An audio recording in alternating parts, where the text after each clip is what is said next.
Alright, yeah, what's up, y'all? As you can probably tell, I'm not sick, but my voice is just like a little bit rough right now. But I had a few people ask me in my last Rocket League video, if I knew how to, um, if I knew how to wall the edgeable, and if I could teach them. I'm not the best at it, but I do know how to. Like, sorry, if you watch some of my like Rocket League shorts, I've done like way better wall the edgeables. Just right now, I kind of suck. If you like watch my videos, I don't freestyle with Dominus. I panic.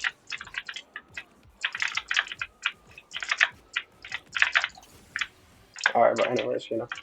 So first things first, I've seen a lot when I watch a lot of like newer players or in other games I've played. I mean like let me put it this way. So my rank is like Diamond 3, I'm not that good. I'm not good at all pretty much. But like when I see like lower ranks doing it, they are constantly like driving in the center of the ball, which will make it go like this. Or they'll go like this. Like if you know like at least somewhat, you'll know what the problem is there. Like you wanna like stop your car once you get like around here. That's what I do at least. That's what I do at least. Oh wait, I wanna try something real quick. Cause I've seen a lot of people saying that it's better for them or easier or whatever if they stop like around here. But honestly, it's all about like preference. For me, I stop like at this line. But when you're driving the ball, you want to stop at this line. Wait for it to hit that. Like, hold up. I'm sorry, I gotta like demonstrate. I want to make sure that you understand. So like, you want to hit this. When the ball hits this, then start driving after it. Let me start. Drive, slow down, hits that, and then you go for it. You want to also like match the ball's speed. I mean, you don't have to stop at that line if you're like shadowing the ball or whatever. If you're like kind of going like this. You don't have to. You don't have to like, stop. Just drive next to it. Okay, that sucked. But so like, okay, yeah. So one more thing.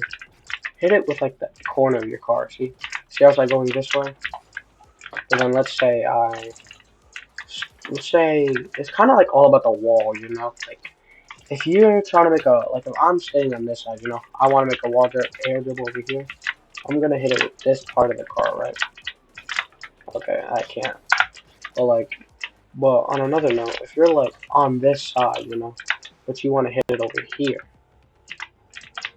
Okay, well actually, I just realized something.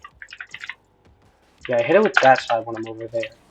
But if I'm over here, yeah, if you're over here, hit it with like whichever side is furthest away from you, kind of.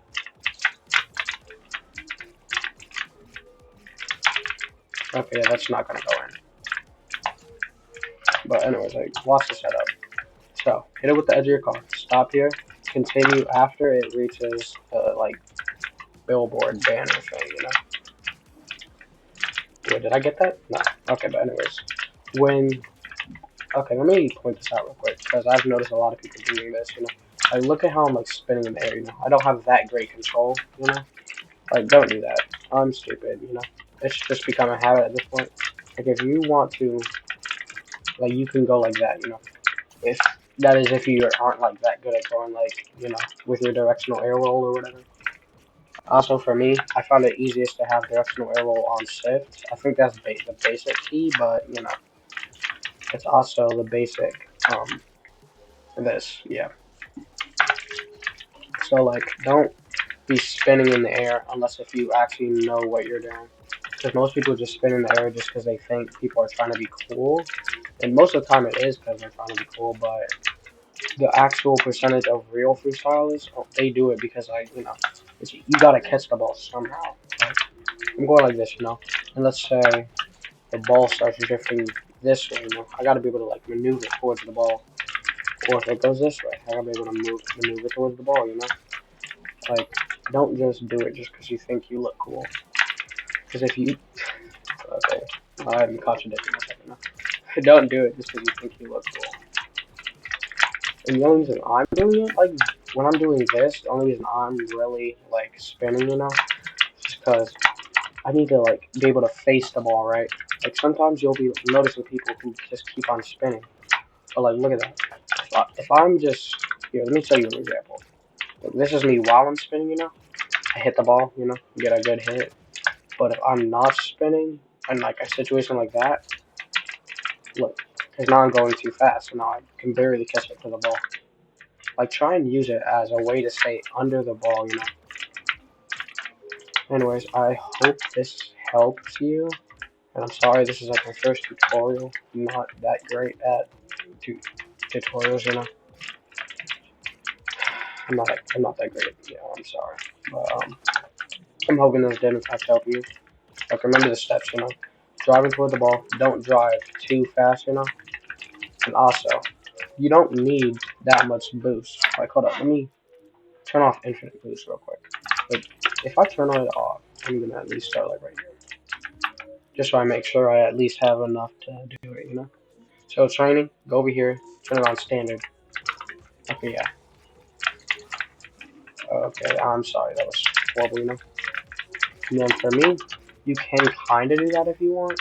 It's up to you. Because you can kind of stop, catch the ball. I'm not that good at it, but see, it went towards the goal. Like, you don't need that much boost. Like, let me show you something real quick before I end this video.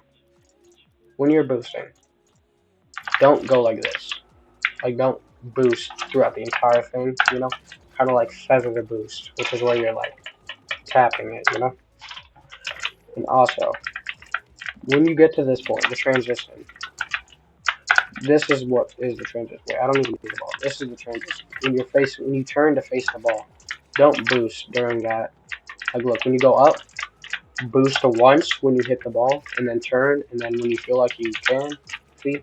Because now I'm facing the ball, and now I boost. Like, don't boost throughout the transition, because if you do, this is what's going to happen. Because now you're going too high, and the ball is going too high, and once that ball hits the ceiling, it's pretty much too late for any recovery, unless you can, like, somehow manage to catch it and flip reset. Alright, let's score one more just as like an example. Hit it with a side, scroll up, stop, and Okay, I should probably be doing this, this works easier for you.